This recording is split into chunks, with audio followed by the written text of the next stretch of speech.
What is up, guys? It is the Tip Touch once again back at it with another webisode series here with my co-host Brett Otto. I'm Eduardo for y'all that don't know yet. So, Brett, here we are again. Dude, here we are on the road again, like a couple of truckers just trying to deliver to their next stop. We stopped at the nearest rest stop. Unloading. Yeah. Unloading the milk jugs full of urine. Did you ever have to do that when you were on road trips? Real talk? Oh, there was one time I was driving over to Montana and I just got a little bit cocky, thinking I wouldn't have to stop at a stop. And dude, and I was about to explode. But there were too many cars on the highway, so I couldn't like really pull over without being seen, right? So I had a Gatorade bottle. Yeah. And I'm totally like driving. I thought I was gonna spill everywhere, but I filled it all the way up to the top.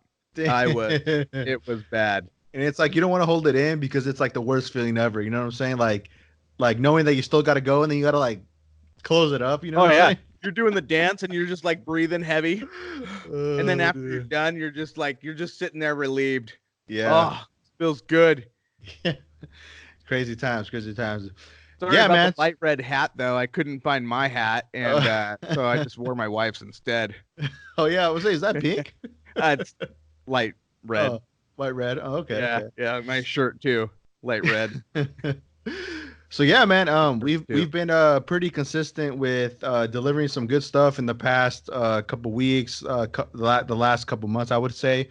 For all of you that are following, thank you very much. Our Instagram, we're up there in numbers wise. I mean, we're at like, I think 32, 33, but it just comes to show that, you know, we are gaining some momentum in the realms of, you know, gaining viewers and followers, which I truly appreciate every single one for following the page. And if anybody wants to check our Instagram page, it is at the Tip Touch Podcast on Instagram. And also you can check us out on YouTube. And as we're on Spotify, we're on Apple Podcasts, TuneFM Radio, and correct me if I'm wrong, but we're about to be on Google Play.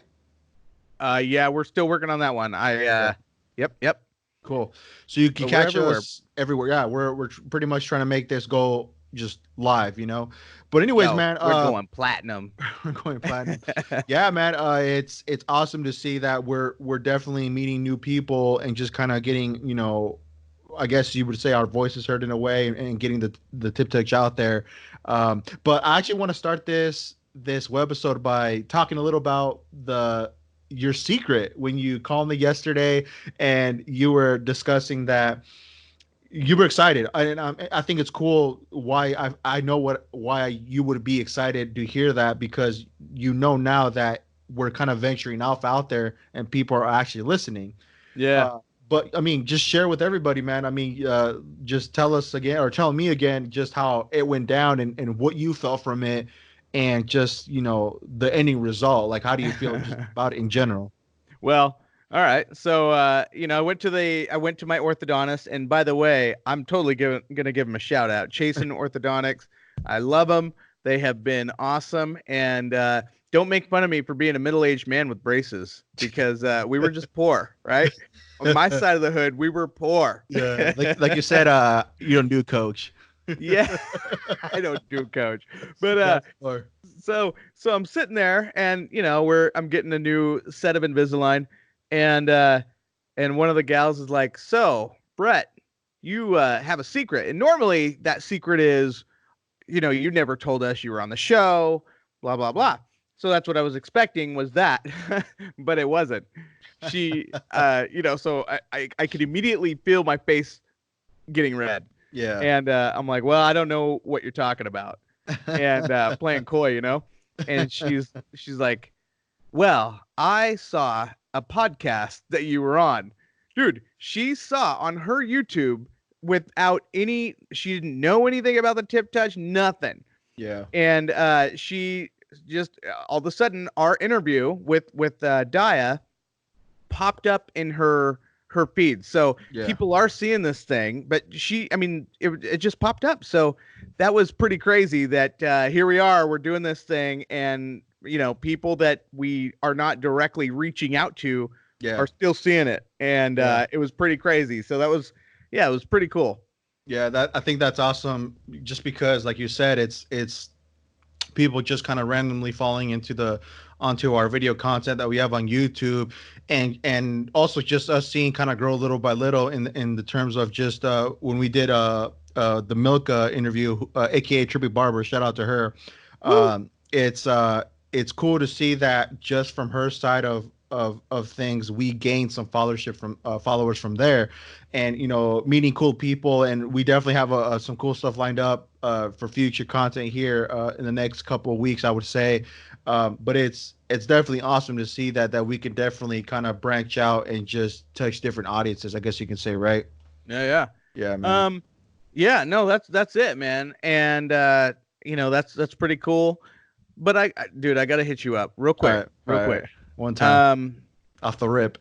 So listen, like this UFO stuff is driving me nuts. And no, I'm serious. I was just texting with someone. Yeah. And I'm just like, hey man, I need to know your thoughts on UFOs, on aliens, yada yada yada. And my assessment on UFOs and aliens is that I think UFOs are man-made, right? I think someone created them, just like Al Gore created the internet, and then all of a sudden, 2 decades later, we're all using it. That's a joke, by the way. Al Gore did not. He just took credit. I was actually going to ask you, did it really make it? No, he just took credit for it. Okay. Later on, he's like, well, actually, I was part of it. Well, actually, I just knew about it. I knew it was being used, but he did create global warming. So, so that's global warming is totally because of Al Gore. But, so anyway, so I'm thinking, okay, UFOs, because they're the sightings, I can't deny it anymore. I've always been someone who is like, nope, I don't think that UFOs and aliens are real. Well, now I have to sort of walk that back a little bit and say, okay, I still don't think aliens are real. Okay. UFOs, unidentified flying objects, or the other new name that they have for them. Yeah. I just think that there's some technology that people that governments know about, and they're using them, and we're seeing those because the military. But I think this stuff is like so top secret that they're not even revealing it to the military and to the people that are seeing it. Yeah. So when the military releases videos of them, I think so that's what I think. So I think that's like the next thing. But here's what I think though, because so many people think that aliens are attached to UFOs. I think that the War of the Worlds. Remember that radio broadcast? Oh, it was during. Sorry to cut you off, but wasn't it during World War II? No. It was. I want to say it was like in the 30s, in the 1930s. Where something flew over San Francisco or something like that, right? No. This was a Orson Welles story that he wrote, and it was all fictional. Okay. But he was in a radio station, and he was making it sound like it was real, like we were really under attack by aliens. And it scared so many people to the point where there was hysteria across the whole nation. So I think that now in the new millennium here, they are going to whoever's creating these UFOs, they are going to stage these alien attacks or whatever, right? Mm-hmm. And it's all for control. They want your control. That's why you're wearing the shades. And if you think that I'm joking, I haven't read it yet, but I've got my Edward Snowden book over there, and I'm not afraid of being a paranoid dude anymore. And, I don't care. For just in the reference when he said Edward Snowden, this is referring back to the Joe Rogan interview he did with Edward Snowden, where he clearly said that not only did he go into all these top secret files, but he said he'd found no existing files of any extraterrestrials or any UFOs or any evidence of that, which, it could really kind of, I guess, kill the thought that, all that stuff is kind of BS than whatever happened in the past or whatever. but amongst that, it's like, there are things that we can't explain that, there's a lot of stories out there, and there's a few stories that I kind of threw your way, having to talk about the Nimitz, what is it? The Nimitz encounters, where the Tic Tacs, it's stuff like that where it makes me question just the fact, like, of what is it that this is not having to do with just saying it's like a UFO or an alien. No.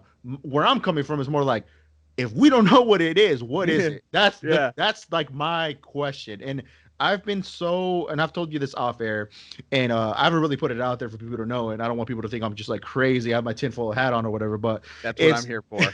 It's more in the realms of like, I really honestly got into just this topic in general due to Bob Lazar. Bob Lazar, for those who don't know, just to give you a quick summary of who he is, what he is. Gentleman that was working at S4, different department from S4. S4 is a different department aside from Area 51. It's in the same like proximity, but it's on a different side of where Area 51's at. Well, when I heard about him, I had to read a little bit about him, watch some videos about him, just kind of know who he was, because I think it came up on a recommended video. It was a while ago, dude. I would say years ago, and just hearing his story and then having him pop up again recently, like within this year, I was like, wait, hold on, like. I read about this dude, or I've seen videos about this dude. Just the stuff that he was saying, detail per detail, and like me and you could say, right? If we were to have, or if we were to kind of witness this person just being in front of us and tell us this stuff, like what they tell us in the videos, I wouldn't have that sense where like I know this person is BSing me. But just the stuff that he was saying, and just the evidence that is still coming out little by little, proving that he worked there. Yep. It makes me question. I'm like, maybe this guy ain't too, like, maybe he isn't really lying, or maybe we should put him on the spectrum of like, he is telling the truth somewhat, but overall, he was a person who he claims that worked on unknown aircraft and studied this unknown, I guess it was a device that pretty much propelled a gravity propulsion system, where it pretty much creates gravity, which is like crazy, dude. It's like, this would change the world, like he would say. And from a scientific standpoint, he was saying himself, he was just more interested in the scientific realm of things, not just the fact that it's a UFO or whatever you want to call it, but just the scientific part of things. That's where he was more drawn into it. But anyways, that's who he is. And but like, again, the why I'm saying this is just the fact that we don't know what this is, and there's people like high level people that worked on naval ships, have seen this thing, and on fighter jet pilots that have seen this thing, and it's like, dude, a guy. Okay, so you and I, so it's funny. You are so like right here, you're reserved, right? But I love it when we're not on camera, because you get so mad at me. It's not that I get mad, but I think it's like we kind of misunderstand. We're like, I understand you're skeptical, and I still am too, but to a degree where like, okay, I got to hear out the facts, I got to hear out the story, I got to hear out these. Well, you're sold on the proof, right? You're sold on the proof, and you're looking at it in a way, and correct me if I'm wrong, but you're looking at it in a way that you're just like, how can you deny it when it's literally right in front of your face? You're just putting your head in the sand at this point. That's sort of what I feel. And then that, and sometimes when I know that someone is really passionate about something, sometimes I'll just resist just for the sake of resistance. Oh, dude, I know you like to resist.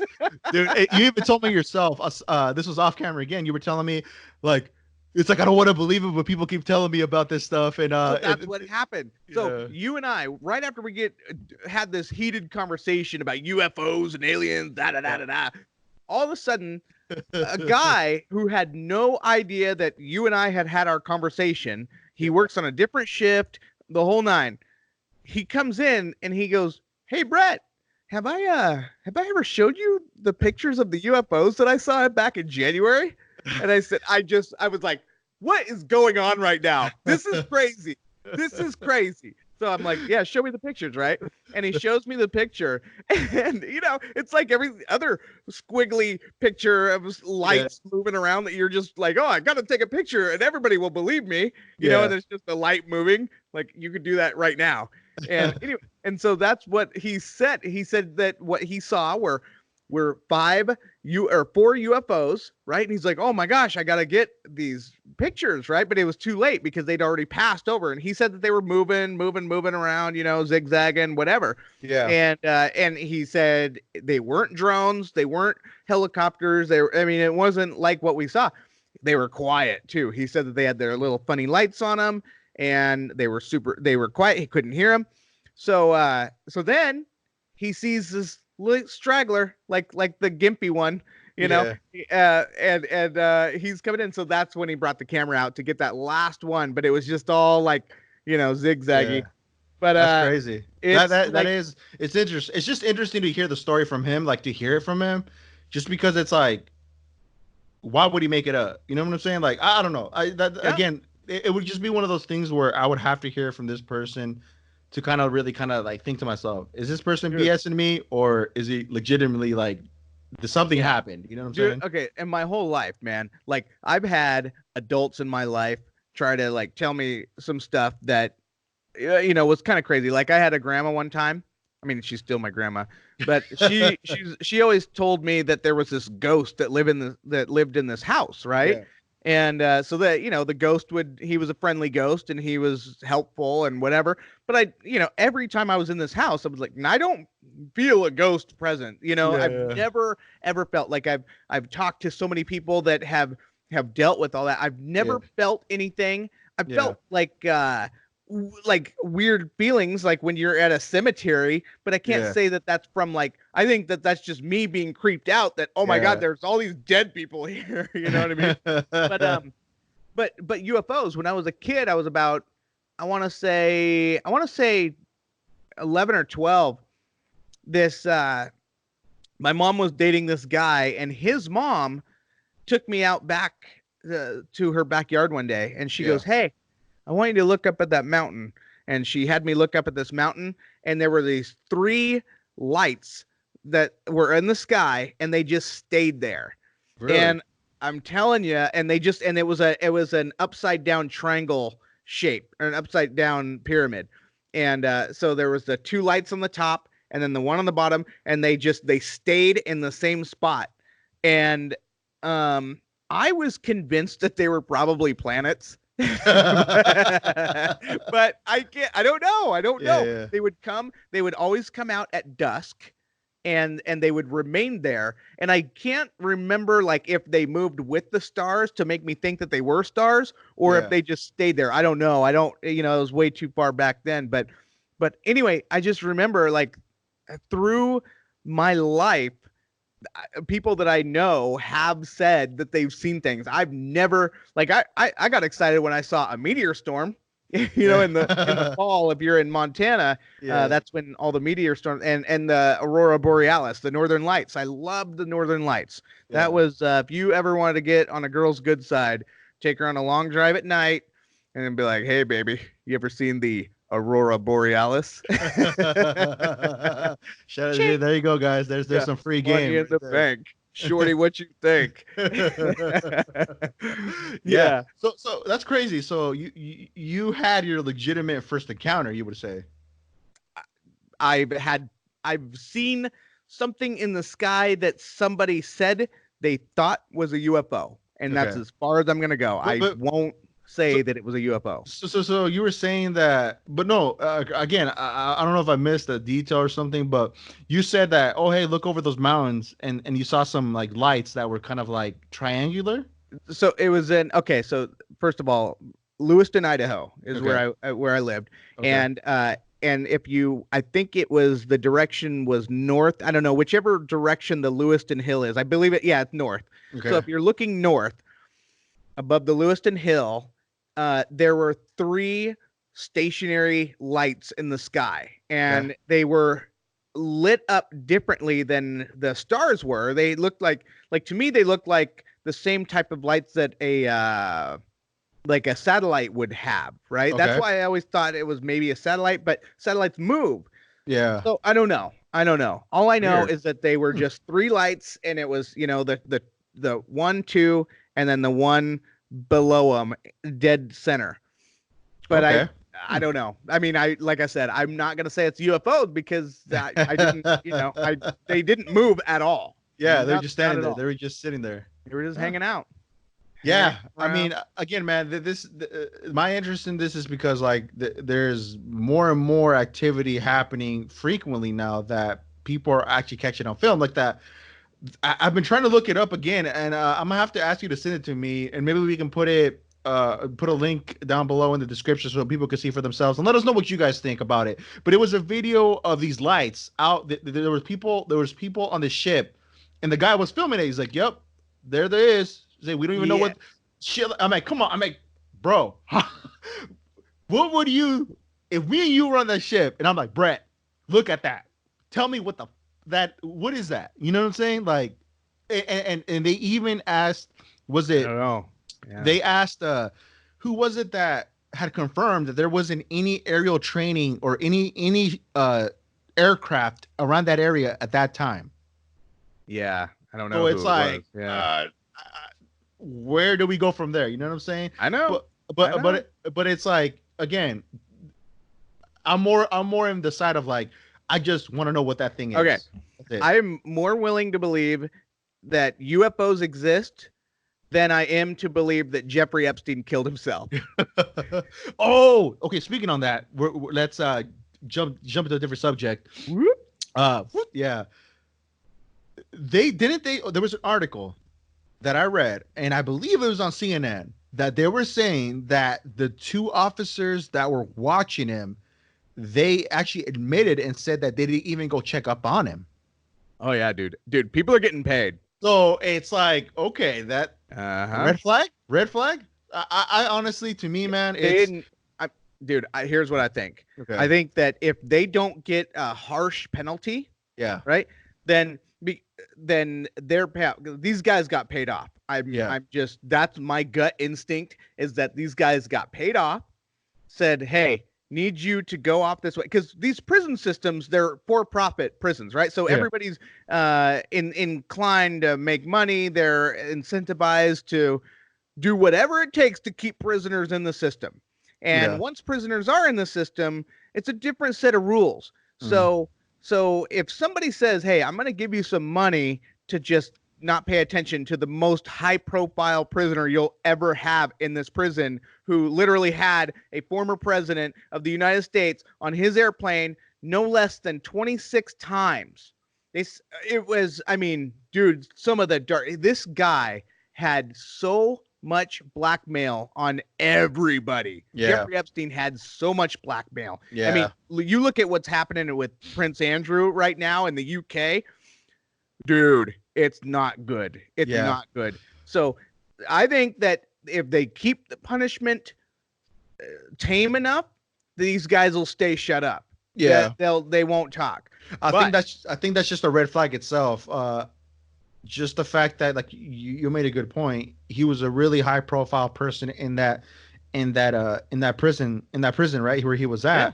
So how was it that they claim that they were checking if he was okay and he was good, and all of a sudden he just dies? Like, that's what I'm saying, dude. I mean, I don't know, man. I don't buy it. Right from when I heard the news about that and just following kind of the whole spiel of it, I just thought it was BS that out of nowhere, like, it doesn't pass the sniff test. I'll tell you that. Yeah, that's my opinion. Again, that's what I think. But it is a crazy, I guess you could say, case, or a crazy thing that just with that whole deal, how it happened. So it's it's nuts. It is nuts. Yeah.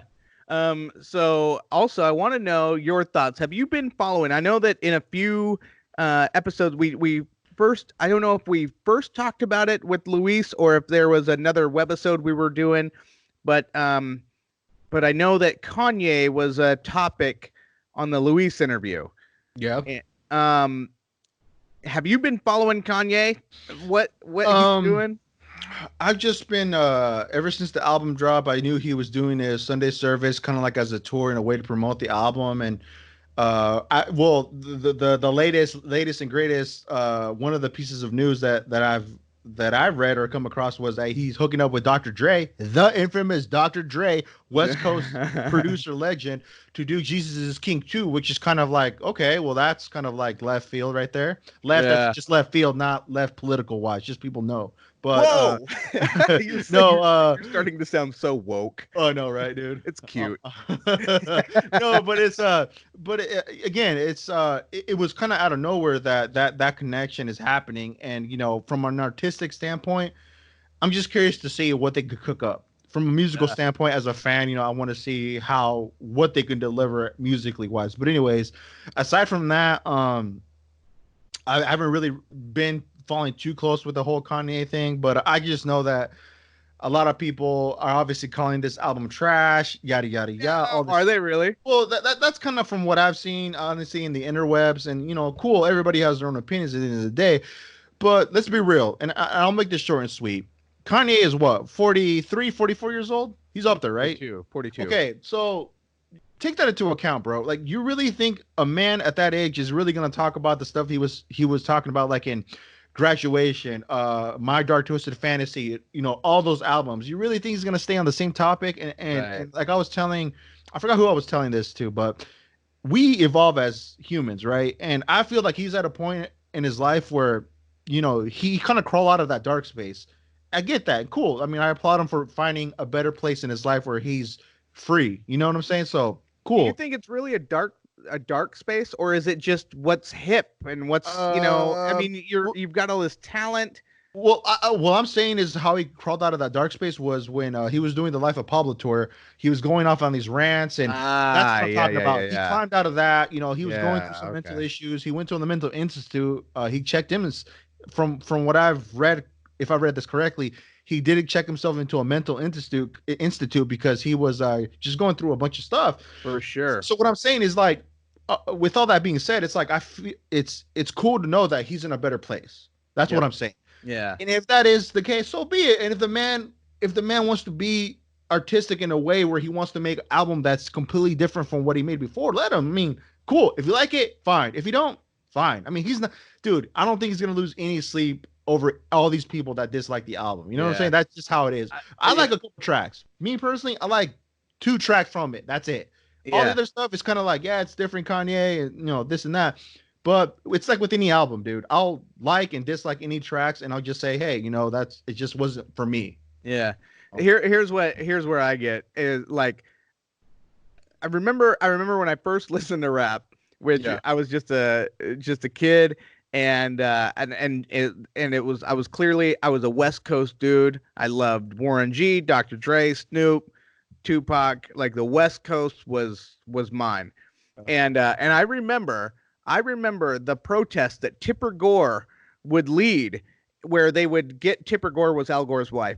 Yeah. And she would go on these campaigns where she'd get all these gangster rap CDs, and they would throw them on the ground and step on them, Yeah. And so that's when gangster rap and hip hop was so dangerous, right? It was dangerous.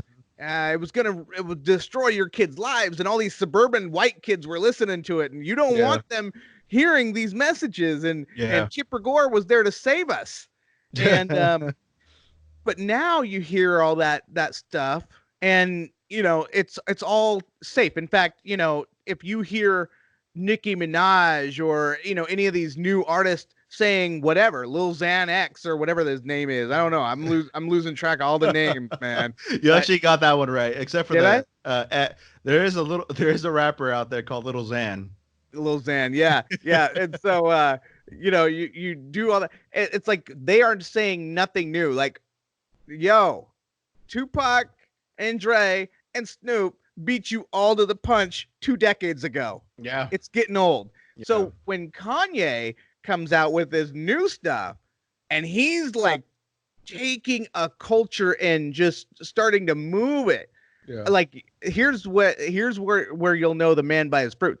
If he can get other popular today's big artists, and they start being a little bit more on the spiritual side, then that's how you're gonna know that, boom, he's like, that's not safe. That's not safe to put out music like that and risk losing all your money. But I'll tell you what, I was talking to one of my friends, and we were talking about, Kanye. He lives in Montana. Yeah. And I'm kind of joking around with him. I'm like, yeah, man, Kanye's like pretty much your neighbor now. He just, swooped up some ranch, and he's like, yeah, he's kind of got a good gig going on, kind of a good racket going on. I said, what do you mean? And he says, well, think about it. Like, he is in Colorado. He's trying to start all these churches, and basically, if he can be considered a church in the eyes of the government, now he can sell his CDs, he can sell his clothing, he can sell everything under the church umbrella and pay no taxes to Uncle Sam. Yeah. And I'm like, dude, if that's true, I'm starting my church tomorrow. Yeah, I remember you mentioning, you said something in those realms. It is an interesting point to bring up. But at the same time, it's one of those things where we have to kind of wait and see how this pans out, in the long run. And you were mentioning to me also, we didn't go into it too much detail, but you were saying that he was with Osteen, right? He went to his church. Joel Osteen. Yeah, I was just watching that before our video here. Yeah. So tell me about that. Like, so from seeing that, him and Kanye together, do you believe generally he's really trying to follow his faith? Okay, so here's the thing. I see two men on stage. Okay. I see someone fake as plastic, and I see someone who's completely authentic. And really? I'm telling you, man. Well, here's the thing. Joel Osteen, he is a what do you call it? One of those guys that all he wants to talk about is how you're going to be blessed with a prosperity pastor. That the guy. I'm telling you, I know he has a lot of people that follow him, but he's fake as the plastic that your phone is made of. I'm sorry. I won't listen to him. He's not coming with it. But Kanye was up there, and I'm like, little by little, he's winning me over as far as being true to his faith. Like, yeah, it almost seems like this thing is real to him. And I'm like, wow, and so anyway, so he was just basically talking about it. He was, I can't really think of the stuff that he was just talking about how his dad, I guess he's in the Dominican Republic, doing something, I want to say with water purification. He's helping, do that. And he was talking about how he grew up in the church and how back then it didn't really mean that much to him. But anyway, that he was just basically giving his testimony. But the main thing I'm just trying to, I guess, point out is that he seems more authentic than I've ever really, like, when Mason Betha went to be a Christian or a pastor or whatever he was trying to do. Yeah. There was nothing real about the dude at all. Yeah. Like, dude, but then I see Kanye doing it, and so I'm still left with that sour taste, that sour feeling from when Mace tried to be a Christian, and then he got broke doing it. Yeah. I'm like, is Kanye gonna do the same thing? And so we still have to see with Kanye, but he's doing good. And then another thing I want to talk about with Kanye, and this is one thing, I've got a guy at work that we really just like don't see eye to eye on this at all. He's not a fan of Kanye at all in the least. And what I think is, like you see Kanye with Trump, right? And everybody, it's like in vogue to bash Trump and to talk about all these things. And if you are someone who doesn't agree with Trump's policies, it's very easy to hate the president, right? And we live in divisive times anyway.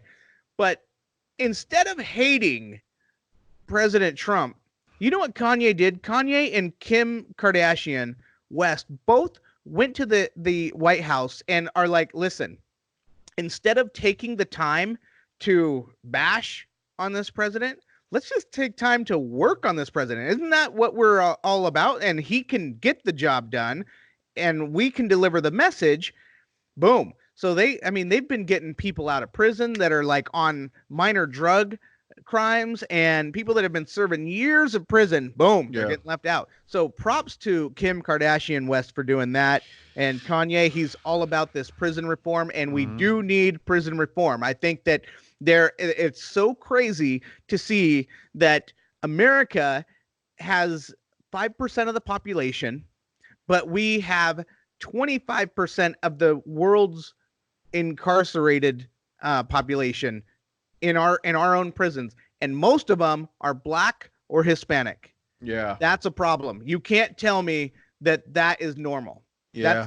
That's just, you can't tell me that only the Blacks and Hispanics are committing all the crimes in this country. So that's where Kanye and Kim are. They're just, they're two voices. There's a lot of people working on prison reform, but these guys are actually cutting through and getting all the way to the president's desk. Yeah. And I think that's huge. Another thing that Kanye is doing that I think is really awesome is he's buying property in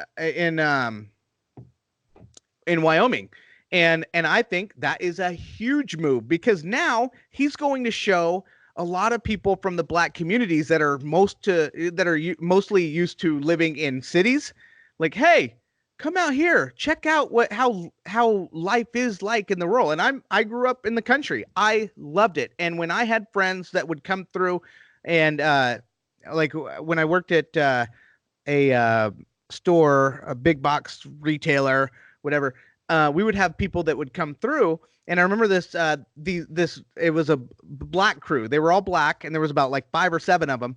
And we became friends with them, and we took them out. And I remember, like, we were talking about going out to the country, and they were always so scared of the country. And I was like, no, come out, man. We can go out. And I took them out hiking, like all that stuff. And I'm just like, why is it when you look at rural communities, it's mostly white, when you can bring all, because you look at the cities full of drugs, full of violence. And it's like, why, when these people, when people of color are exposed to all this stuff, of course it hurts the whole community. But if you can bring people out to the country, I think that's going to really help a lot of people out. Start exposing this and see how easy the country life is. When it comes to making money, it's a little bit harder, right? Yeah. But you're starting to learn. But there's takeaways. But all in all, I'm telling you, I mean, my wife and I have talked about it. We would love to move back to the country, just because the city life, it's just, I don't know. It's just, I don't find that peace that I find out in the country, Oh, dude, especially when you're raising kids. I'm with you on that, bro. I came from a little town, Eastern Washington side, Pateras, close by Lake Chelan. I'm sure a lot of people are familiar with Lake Chelan, and honestly, I loved it. Like you said, it's it's just peaceful, man. In comparison to the city, when I moved over here, totally different ball game, And there's just a lot of stuff that I dislike about living in the city, to where, like, I wish that my hometown was like 30 to an hour away. I would totally live there. You know what I'm saying? But obviously it's not set that way, but you're right. That is true. You kind of ask yourself, why is it that you see, I guess you would say, a lot of Caucasian people living on the outskirts in like, town, and like, Wyoming and all those other, places where there's nothing. It's just like, mountains and just fields and all that, but you don't really see any, I guess, other different races out there, just doing their thing. But yeah, that is a good point. But yeah, man, I'm with it, with all the prison reform stuff and them doing some positive stuff on the side on their end. Yeah. I mean, you really can't hate on that if they're doing something positive on that note. But again, I just want to see how this whole thing pans out in his situation.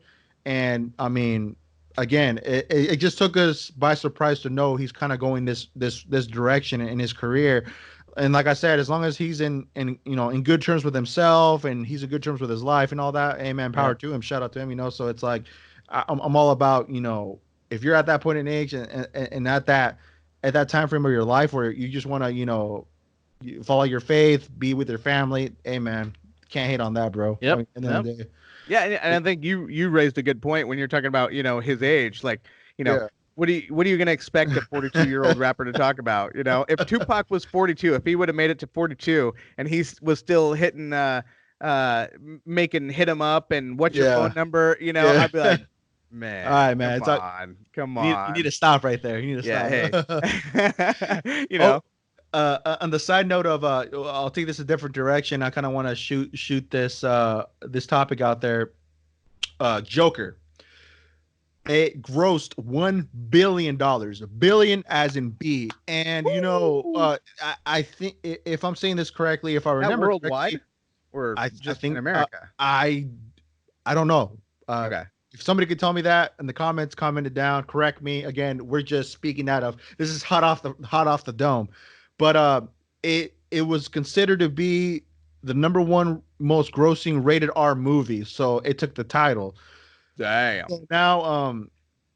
So now they're looking in potentially doing a sequel. So, but Todd Phillips, the director, had said that even regards that it reeled in this much money, he would only be interested in making another sequel if the story was correct. With that being said alone, that right there, ladies and gentlemen, to me determines the fact that this man can make such a good movie, a really well put together movie, but he's not followed by dollar signs because he just pretty much flat out said, hey, if this is not going to be as authentic and genuine as what this first one delivered, I ain't having it. And I respect that. Is the complete opposite of what Disney is doing. Disney, they're vaulting all of the classics, and then they're putting out these subpar reenactments or whatever, live action, whatever. Like the Lion King was garbage. Did you watch the Lion King? I want to say I did, but I watched the original Lion King, and I just remember how much I loved that movie. Oh, dude, that's like, I guess in a lot of people's top like 3, I would say top 5 for sure. Even my wife, it's funny. Yeah, we watched it. Yes, we did. So my wife, we were supposed to watch it, right? And she had said she wasn't emotionally ready because she just can't stand the fact with like when Simba's dad dies and all that. For people who haven't watched it, I'm sorry if I spoiled it for you. That's what happens. But I'm not sorry. Cold, but anyways, I remember when we were gonna watch it, we've been hearing some stuff about like it wasn't as good and it missed a lot of stuff, and I'm like, man, really? They would really go ahead and mess up like a classic Disney movie? You know what I'm saying? They're doing it to a lot of them, like the original one. I think that this is what activism looks like. You have all these activists that are moving into the theater or into the movie business, the movie world, and they need to change some messages and like, this was okay 50 years ago or 30 years ago, 40 years ago, but not anymore. Now we're sending out a new message, and not only are we sending out a new message, we're going to take the story that you loved and we're going to vault it. You're not going to be able to see it, and we're going to just destroy it. So that's what Disney's doing. It's so nonchalant the way you're like, that's what Disney's doing. Well, we have Disney stocked, right? So whatever, but as long as they make money, I don't care. I'm a capitalist pig. I don't care. I'm shameless, dude. Speaking of Disney, did you get the new Disney app or Disney streaming service? No. And are you going to? No. I did. Okay. I think it's awesome only because I'm a Marvel fan. I'm a Star Wars fan. Yeah. And there's a couple shows on there that I used to watch back in the days, like Boy Meets World, Smart Guy, just like throwback stuff that I would watch back in the day when I got home from school. Throw the backpack down, turn on the TV, boom. TGIF, right? Oh yeah, dude. Thank God it's Friday. Those were the days. But yeah, it's awesome. I think it's cool where like we spoke on one of our previous webisodes that we're entering the streaming wars now, because now like I was telling you, I don't think I told you this, but Netflix teamed up with Nickelodeon now. Oh, really? Yes. Okay. But it's funny because this had happened almost in the same week where Disney was about to launch their streaming service. So in my eyes, I kind of saw that as like the sinking shipping, the ship is sinking. We're going to try to do something to keep us propelled above water for a little bit.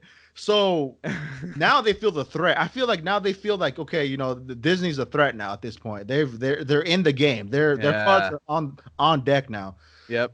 So now we're really going to start seeing this enormous amount of content coming out from all these providers: Netflix, HBO, Disney, Hulu. Disney owns Hulu though, but it's like this is where it's going to get interesting. And also, Also, okay, and you hit the nail on the head with one of the things I'm about to say. Disney Plus is actually releasing their hit shows episodes once per week with The Mandalorian. They're doing it every Friday. So they're not just releasing the whole thing all at once. They're just doing it. Oh, so you were right about that. Right. Netflix? Right. No, not Netflix. Disney.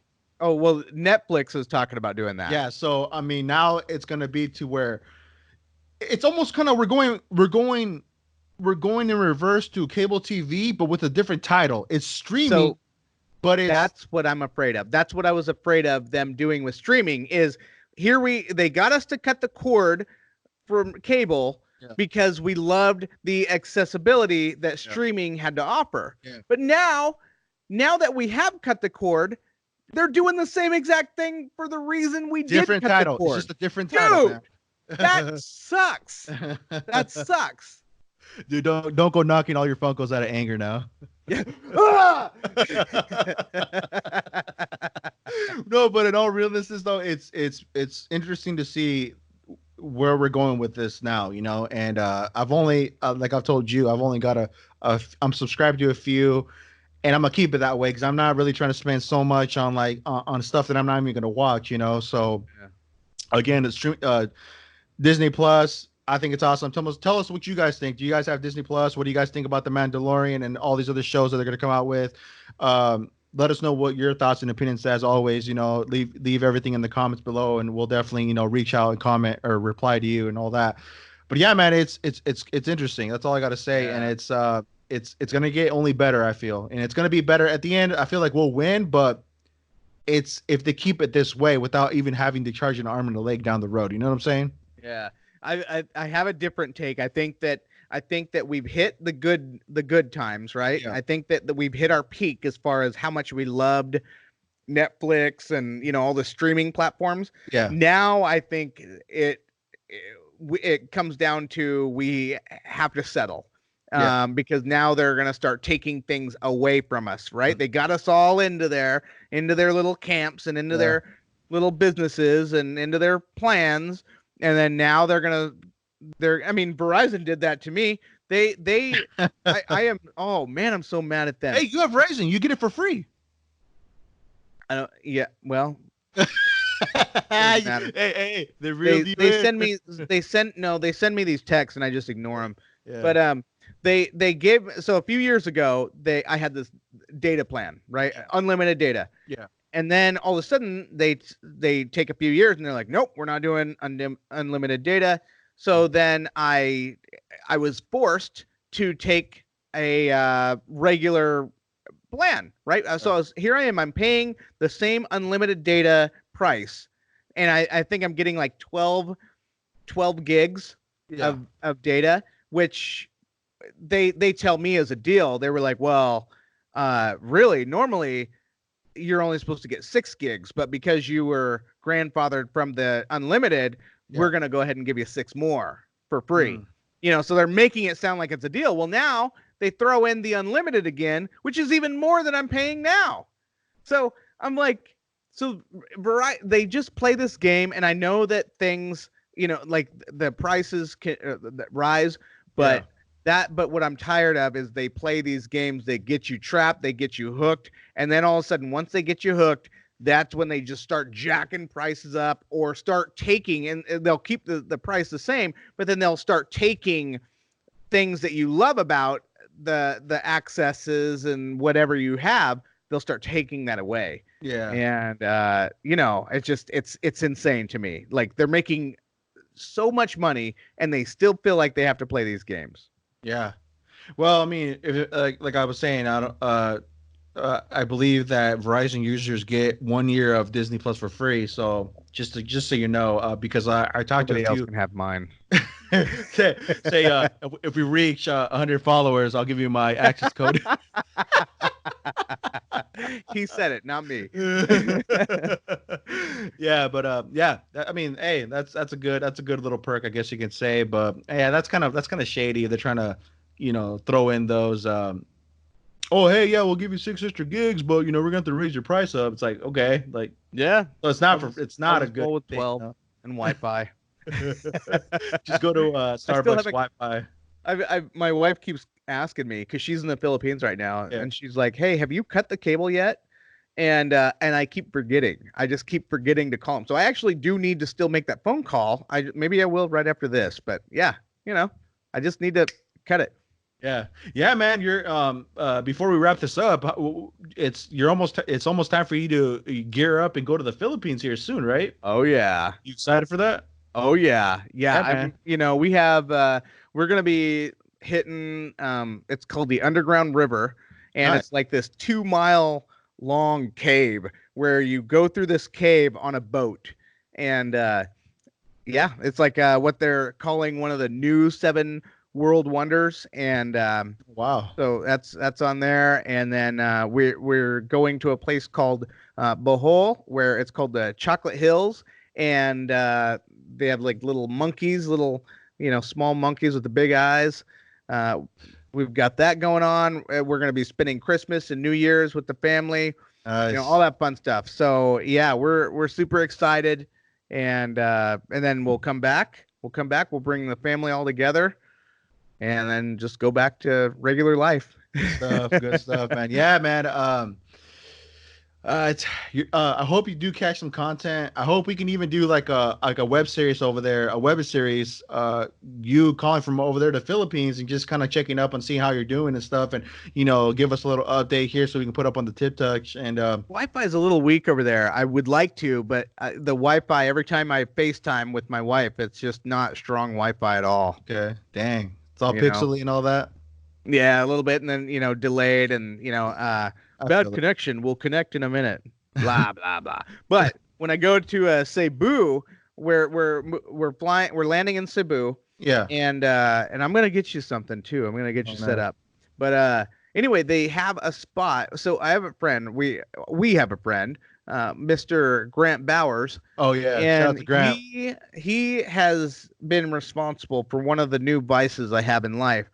And your new addiction. I wouldn't call it an addiction, but it's like more of a relaxing. So this bad boy is called a Camacho, and it's a Corojo, and Corojo Robusto. What's that in Spanish? I don't know. Camacho. I want to say it was like a famous boxer. Like I don't think it was Mexican, but he was I think Puerto Rican boxer. Camacho. This is hand built in Honduras. So maybe he was Honduran. I don't remember. I mean. This one is a very, very this one will take you to outer space. Like you'll be all of a sudden you're like, it takes about an hour to smoke, and about like 30 minutes into it, you're swearing to God you're in UFOs with aliens. You're just like, whoa, hey, this is anti-gravity, right? Yeah. All right, let's do a hard left real quick. Let's just mess with these people, But anyway. But when I go to the Philippines in Cebu, there's a place where they hand roll their own cigars. And from what I was reading on the internet, they said that the Philippines is actually in Asia.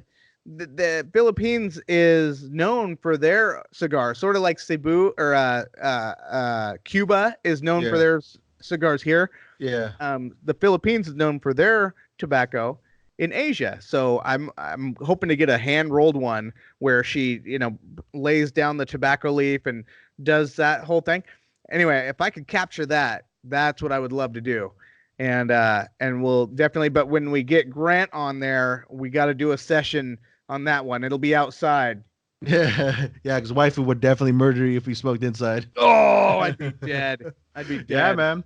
For sure. That sounds great. I mean, anything else you want to touch on? I mean, I think we covered it. We definitely went in a whirlwind of different topics. Oh, yeah. UFOs, Kanye West, cigars, Epstein, streaming, Joker, yeah. Epstein, light red hats. Floating heads. Yeah, I know, dude. It looks like my head's floating. I know. Yeah, man. No, I'm good. Yeah. Just want to say thank you to everyone who has been tuning in. And it's really cool, that so many people are seeing this and that we aren't even actively pursuing. Now people are just kind of seeing it on their own, and that's kind of fascinating, kind of scary at the same time. But it's really cool. And we have some interviews lined up real soon. Some really interesting cats, and looking very forward to a couple, at least one more official interview before I head out of country. And yeah. Definitely. Yeah, for sure. As always, make sure to follow us on Instagram at the Tip Touch Podcast. Follow our YouTube page. The link is provided on the Instagram page if you want to just have a direct, easy access to that. We are on Spotify, Apple Podcasts, TuneFM Radio, soon to be on Google Play. You can find all the audio podcasts there. But as always, just like, subscribe, comment, let us know what you guys think about any of the topics that we touched on. And yeah, just stay posted. We got some cool stuff lined up here in the next couple of weeks. And yeah, we'll see you guys till then. And thanks again. Yeah.